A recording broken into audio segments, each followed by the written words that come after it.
Kal Kadosh, Boker Or. I wanted to share with you an interesting topic, which has to do with the topic of beauty. Is being beautiful something good or not? That's a question. Now, you're going to ask me, Rabbi, this is a Shiur Torah. What's going on over here? Yeah? So I'm going to tell you that 1 second. Did you realize that every single one of the imahot was distinguished, was singled out for their beauty? Yeah, you have, for example, Sarai Imenu. Sarai is already hinted when the Torah calls her Yiska. Rashi already says, Shekulam sochim mabitim biyofia. They were looking at her beauty. Avraham Avinu sees his wife, and he says, now I know how beautiful you are. And he's afraid he's going down to Egypt. Right? By Rivka Imenu, it says, Vanara tovat mare meod. She's a beautiful girl. By Rachel Imenu, Venele rakot, she was a beautiful girl.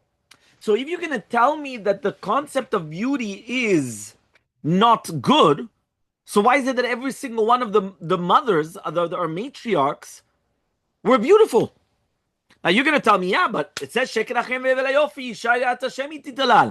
what does that mean? It's nonsense. There's nothing there.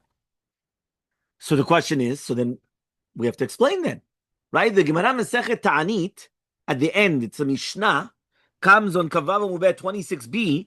He comes and he said, when you're looking for a shidduch, they used to tell them, don't pay attention to the beauty, but that which is within us. So you do see that so we have to understand, there has to be something here that we're missing. Because on one point of view, you're saying that it's sheker achem ve'lo yofi. You're not supposed to pay attention to beauty. And all of a sudden, now you're coming and you're telling me that every single one of the matriarchs was beautiful. But it wasn't also the best. Because you see that Avraham Avinu was put into danger. Avraham Avinu, and not once, twice. First with Paro, and then with Avimelech. And both of them took Sarah Imenu. And then you have Yitzchak, also the same thing. By Yitzchak, he comes and he says, it's my sister. And then they come and they say, hey, you guys are, what's going on? You're not doing things of a sisterhood. What's going on over here? Doesn't make sense. So therefore, they put their lives in danger. So obviously, there has to be something a little bit deeper that we have to look into. What exactly is the concept of beauty? How does the Torah look at beauty? Is it a virtue, right? Is it a liability? Is it something? That's what we have to find out. Is it a vulnerability? We have to understand. So there's a Chovot HaLevavot. Rabbeinu Bachiyai comes and he says in Chovot HaLevavot that when it says the entire concept, right, of Sheker Achen and everything, he says really, beauty is a ma'ala, is something good, it's it's something incredible for a woman. But on one condition. You know what the condition is? As long as it comes with inner beauty. Meaning, outer beauty is good when you have inner beauty. However, though, if it's not going to be inner beauty and it's only external, it's actually disgraceful. It's something bad for the woman. Just like the Chacham Mikol Adam, Shlomo Melech comes and he says in Mishle, Nezem Zahav be'af chazir. He says, Isha yafa v'saratam. He says, imagine right now you have a pig. Now we know what a pig is. A pig comes and he puts his nose right in all the garbage, in all the disgusting things. That's a pig. Imagine right now you're going to come and you're going to put a nezim zahav, a golden ring in the nose of the pig, right? A nose ring, but of gold. Chaval on the ring. You know what it is? He's putting his nose in all the garbage and you're going to put it in the. So he says the exact same thing. Nezim zahav be'af chazir is what? Isha yafa v'saratam. Is going to be a beautiful woman, right? But she has nothing there. So she's like, it's like a pig that has the nose ring. So therefore, when you have beauty, right, which is going to be like this, it's going to be the exact same thing. Yeah? So what's going on now? So this is the Chovot HaLevavot. The Madam Shif, he even strengthens this and he sharpens this with another Gemara.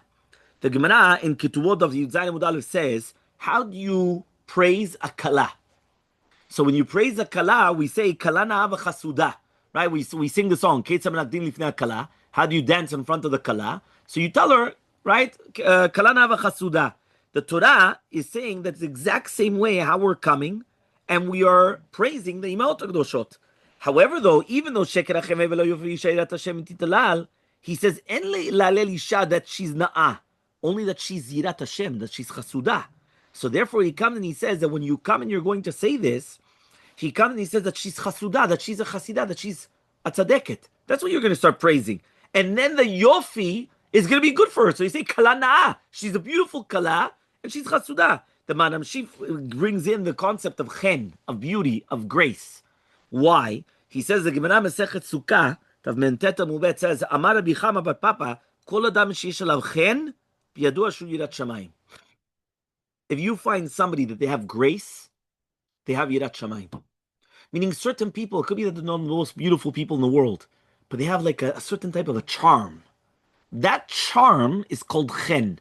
And chen comes from yirat shamayim.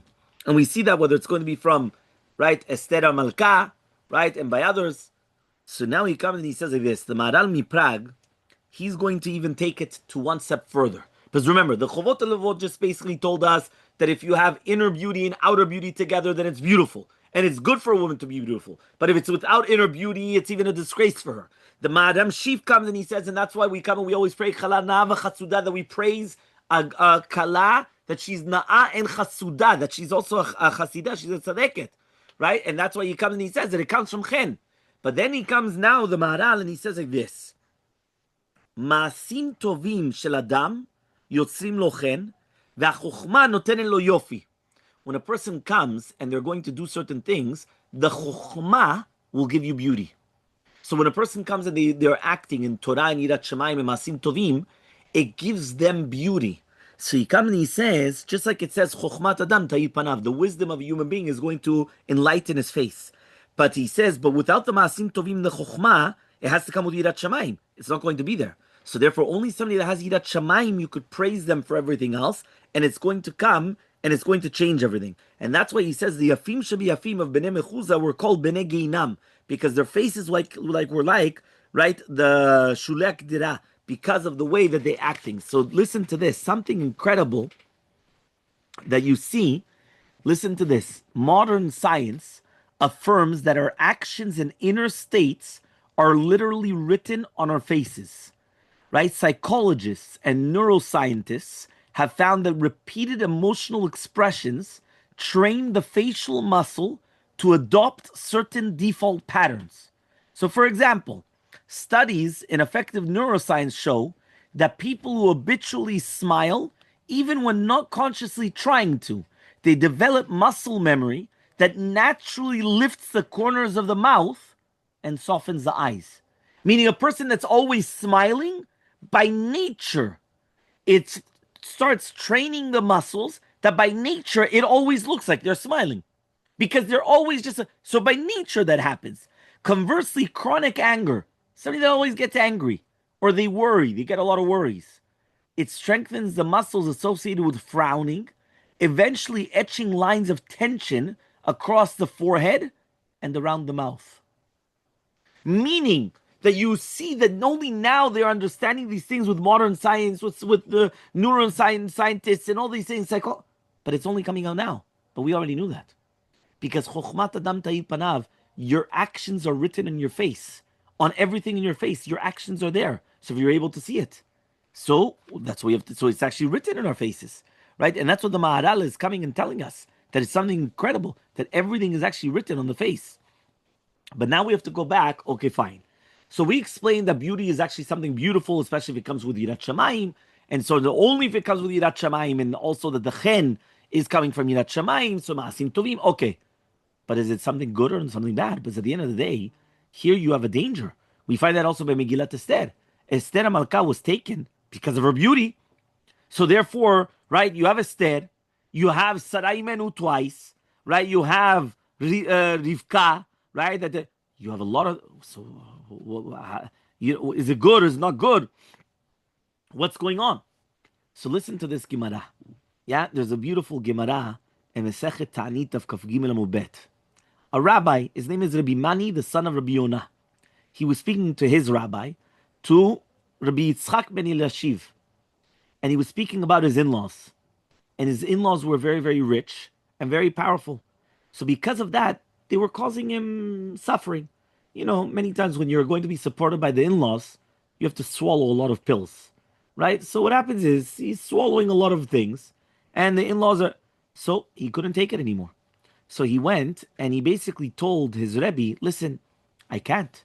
Because they're so wealthy, they're giving me all these problems, right? And I don't know what to do. So the Rebbe tells him, what's the problem? Yeah, no problem. I'm going to pray, and they're going to lose all their wealth overnight. So that's what he did. He prays. There's Rabbi Yitzchak ben Eliashiv. He prays, and boom, they lose all their wealth, right? And all of a sudden, right, what happens is it becomes even more difficult now. Why? Because now he has to start living in poverty, right? So after a few weeks, he's now in poverty. He comes back to his Rebbe, and he tells his Rebbe, you know what? I just realized I've got a big. He says, what's your problem? He says, no, you know what? I've got a bigger problem than the first time. He says, what's the problem now? He says, I'm living in poverty. I can't learn. I can't do anything. But he says, but I didn't understand what happened before. He says, no, before they were supporting me. He says, yeah, but you couldn't with them. He says, no, no, no. You're right. I thought that I couldn't because they were causing me problems and everything. But it's even worse now that I'm with poverty. So he says, okay, fine. He says, no problem. He prays for them, and they got all their money back. Pamal. Okay. Yeah. Somebody told me to give them the phone number of the rabbi. Right? But okay, fine. No problem. Next. Yeah. Next story. The same rabbi. He comes to Rabbi Yitzchak ben Eliashiv, his rabbi, and he sees that he's sad one day. So he tells him, what's going on? He says, no, listen, my wife is not as attractive. She's not that attractive. So he wants to enjoy life. So he wants a good-looking wife.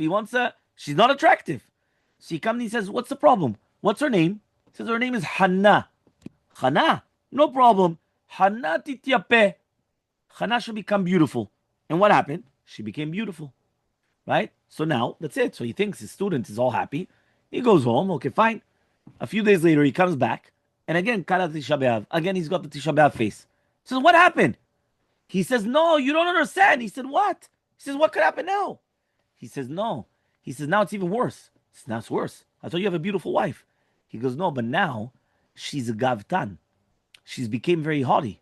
And now she starts telling me, you know how it is, that the second that the woman starts, loses weight, there, she looks beautiful, all of a sudden now, it's either you start losing her, or if not, boom, I'm going with somebody else. Yeah, so what happens? She comes and she starts giving with her gava, as if that, he's like, I can't with that attitude. He said, beforehand, she used to be humble, she was under me, she was very respectful, this and that. Now all of a sudden, as if like, what's going on over here? It can't. So what happens is he comes, he prays, and again she goes back to original status quo. Yeah? So imagine, beforehand, it was just prayer. They didn't even have to do no plastic surgery, no nothing. It was for free. One prayer from the rabbi, boom, it's gone. Right? All of a sudden she becomes beautiful. Right? No Zempic, no this, no that, no that. Facelifts, nothing. Shum davar. Everything is beautiful. Right? One tefillah. All of a sudden now, he brings it back. Okay, fine. Ya'avetz. The Ya'avetz comes and he says, what's the musar of the Gemara? Every single Gemara is supposed to teach us musar. So what is the musar of the Gemara? So the Ya'avetz comes and he says an incredible yisod, and he says like this. Every single human being is given a personal trial. Every single human being is given personal trials, personal tests, right? Which means that the tests and everything that they're supposed to get are according to his ability in order to withstand them. He says, but not every single answer is going to come with it. And many times some answers, you're not able to do it. So therefore, that's what Rabbi Mani learned, that he was able to withstand the trial of rich in-laws, that even though they were giving him headaches, but he was still able to survive that more than surviving with living with poverty. And the same thing is with the beauty of the wife. And only HaKadosh Baruch Hu, that he knows our paths, he knows what's the proper path of every single person. So we've learned from here that, by the way, that beauty also comes with a sakana. Beauty comes with a sakana, with a danger of gava, and that you're not nice to other people, right? Somebody once told me that usually the people that are very overweight, usually they're very funny, and they're very nice to people, right? So somebody once told me, this person you should know, right? So the person told me themselves, but when they became skinny, they felt that they were not as nice to people anymore. and they were much more serious. But when they were overweight, that's when they were all jolly and everything. So you see that there is a sakana and everything over there. Okay, fine. But now, right, we have to realize that every single human being has their own tests and their own trials. But now there's going to be an incredible question. What do we just learn from this Gemara? That this rabbi came and he prayed that a woman should become beautiful, or to reverse it back, that she's going to become ugly again. I'm going to ask you a question. Avraham Avinu is coming to Egypt, and all of a sudden he sees Sarah, and he says, "Now I know that you're beautiful." So everyone knows Rashi that now he knows that she's beautiful because they were going by the river, and he either revealed her form or he was able to see her. And there's a whole question, and people think that he never actually saw her. That's not really correct. He saw his wife. The only thing is that he never paid attention to her physical beauty. He only paid attention to her inner beauty. And therefore, it was never of importance. And now that he's going to a place like Mitzrayim, which is full of incest and promiscuity and immorality and everything else, now all of a sudden he passes by the river and he sees her and he says, "You know what? I just thought about it. I'm going to have a problem here because you're a natural beauty." So the question is, why didn't Avraham Avinu just pray that she should become ugly? Pray that she should become ugly. And if he prays that she should become ugly, Paro's not going to take her. Nobody's going to take her. So when I asked this question last night in the Mishmar, so one person comes and he says, "Rabbi, in Mitzrayim, they'll take even somebody that's not a good looking woman. They'll take even an ugly woman." Okay. Another person answered me, "Rabbi, no, what are you talking about?" He says, if he would have prayed that she would become ugly, she would have killed him. Forget about Paro. She would have killed him. Well, you're praying that I'm going to become ugly, right? The wife is going to kill him even before anything else. But how do you answer this question? So there was a rabbi that his name was Rabbi Yosef and Tebi. Rabbi Yosef and Tebi was the rabbi of Damascus. And he actually asked this question: why is it that Avraham Avinu didn't pray like Rabbi Yitzchak ben Yashiv? And that's it. Yeah. So by the way, you should know that the Maharsha asked this question. The Maharsha Masechet Tani Kavdalad Amud Aleph already asks this question, and he just says from here we see that you shouldn't pray like that, but he doesn't explain why. So Rav Tevi comes and he gives an incredible chidush. Listen to this. The Rav Tevi comes and his chidush is that Avraham Avinu should have prayed like that, but there was a technical problem. You know what the technical problem was? Rashi says in the Midrash Haggadah that he says, what does it mean atayadati? Now that I know that even though he was married, remember he got married at the age of 25, right? Avraham Avinu, and how old was Sarah? 10 years younger than him, right? Because that's how we know. Avraham Avinu gave birth to Yitzchak when he was 100 and she was 90. So the age difference was 10 years. Remember that Avraham Avinu was the younger brother, right? Because he was older than him, right? Haran. So therefore, that's why when Haran came and he had the children, and Nachor took one wife, then he took his niece, and Avraham Avinu took the other niece. So one of them took Milka, one of them took Iska. So Sarai Menu, which was Iska, was taken by Avraham Avinu. So she was only 10 years younger than him. So he was 25, she was 15. And now, after so many years, right? So tens of years of marriage, right? Only now you know that she's beautiful. So I mean, that speaks about the tzniut between them and everything else. Now he comes and he says like this. He says, when they were going into Mitzrayim, then he realized that the physical beauty was going to make a big difference. So now you have a problem. So he says, however, though, right? He says Moshe Rabbeinu was not able to pray inside of the city of Mitzrayim because there was a lot of avodah zarah. He had to go outside of the city.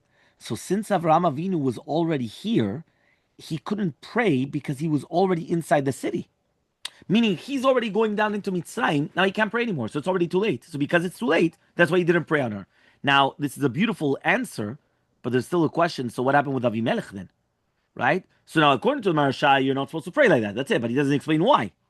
So the Mashkiach of Zaychik, he comes and he explains, right, like this. He comes and he says something like this. And this is maybe what I think you were saying. Like he says like this.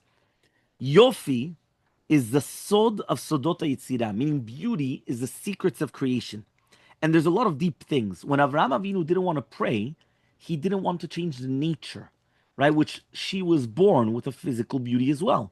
So he didn't want to go against HaKadosh Baruch Hu and the way that she was created.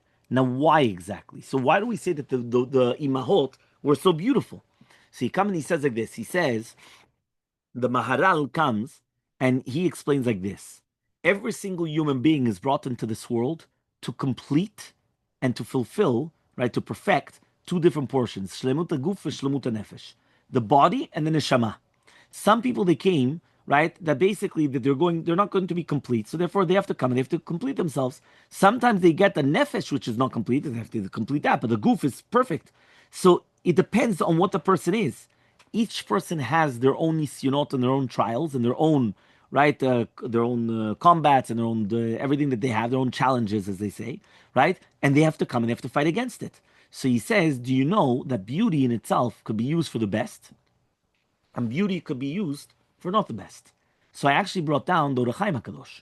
Do you know the Orach Chaim HaKadosh, when on the pasuk when it says that Rachel Hayta Yefat Toar, the Orach Chaim HaKadosh comes and he says, when it's speaking about the beauty, he brings down that the Tamidei Chachamim should look for a beautiful wife.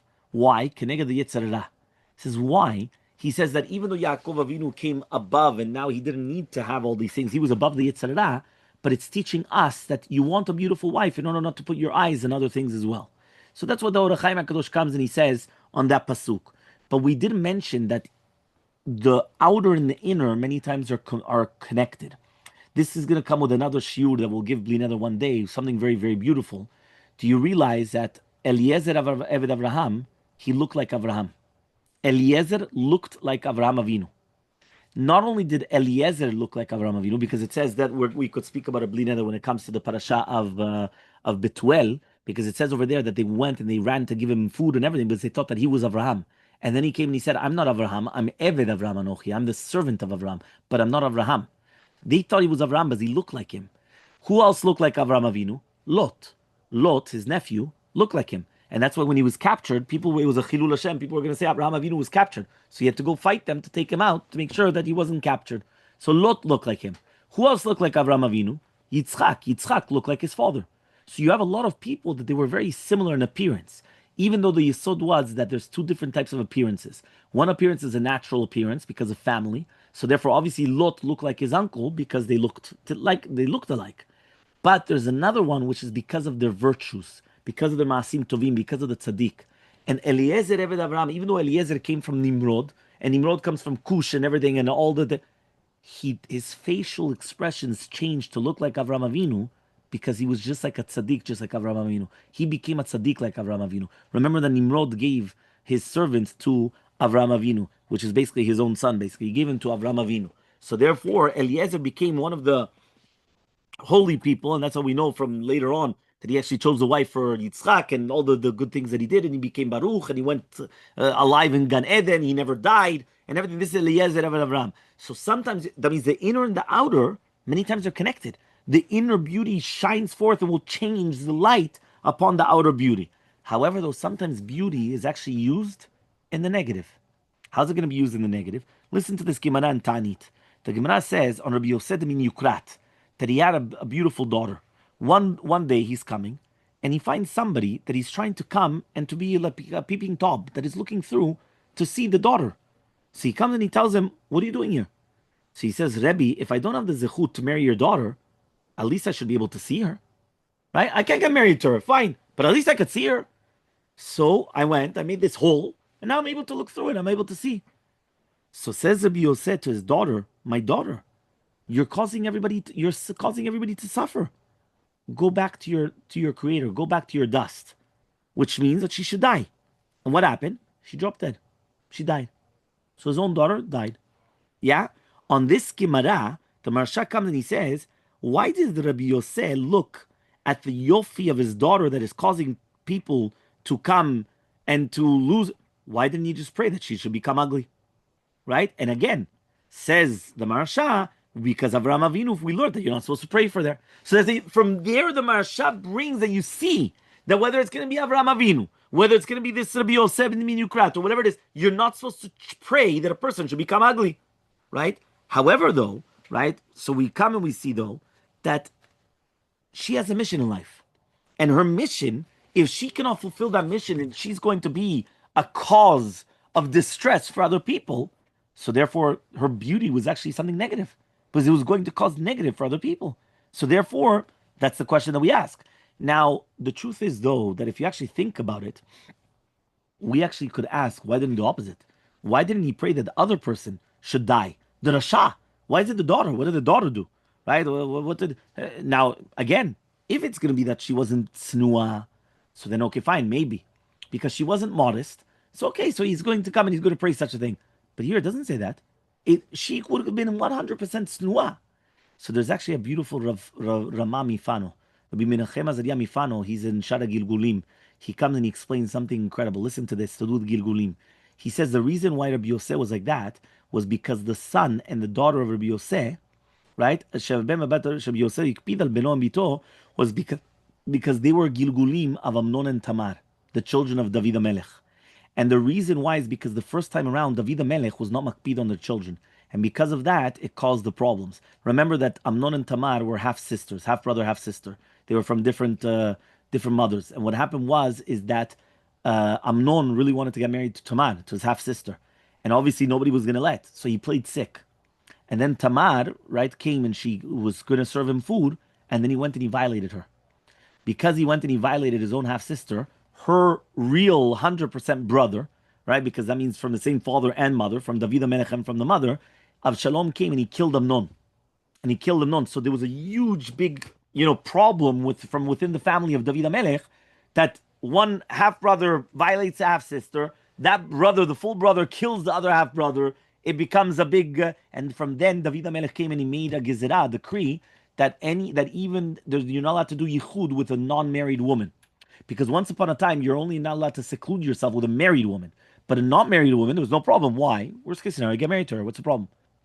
Now he made a decree, you're not allowed to also with the non-married woman. Because of what happened, the story with his daughter of Amnon and Tamar, that obviously, again, he played sick. She came and all of a sudden he went and he violated her.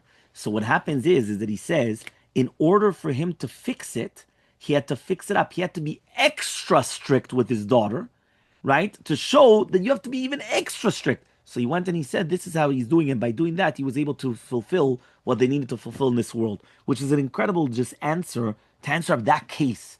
Because if you really think about it, it's not fair. What did this daughter do? This daughter didn't do anything. But it does show us that there's a concept of prayer. And the concept of prayer, they say that you learn Yirat Shamayim from a Betula.